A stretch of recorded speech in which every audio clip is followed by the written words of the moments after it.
প্ৰেগনেন্সিত আনাৰস খাম নে নাই এই ভিডিঅ'টো ভালকৈ চাব আৰু যিমান পাৰে শ্বেয়াৰ কৰিব। একচুৱেলি আনাৰস এটা বহুত নিউট্ৰিচিয়াছ ফ্ৰুট হয়। তাত আপোনাৰ বহুত বেছি B complex, vitamin C, potassium আৰু মেগনেছিয়াম থাকে। সেইকাৰণে আনাৰস ইজ এ হেল্ডি ফ্ৰুট বুলি মানা যায়। সেইকাৰণে যিকোনো মানুহে আনাৰসটো ভালকৈ খাব পাৰে। কিন্তু প্ৰেগনেন্সিত আমি আনাৰসটো খাব পাৰি, কিন্তু অকণমান লিমিটেড এমাউণ্টত খাব লাগিব। তাৰমানে আপুনি সপ্তাহত এদিন বা দুদিনহে খাব পাৰিব আৰু এপিচ বা দুপিচহে খাব পাৰিব।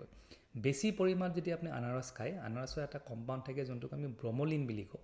এই কম্পাউণ্ডটো আপোনাক কেতিয়াবা খুব গেষ্ট্ৰিক ইৰিটেট কৰে, লগতে ইউট্ৰাছক ইৰিটেট কৰি কেতিয়াবা প্ৰি টাৰ্ম লেবাৰ হোৱাৰ সম্ভাৱনা বঢ়াই দিয়ে।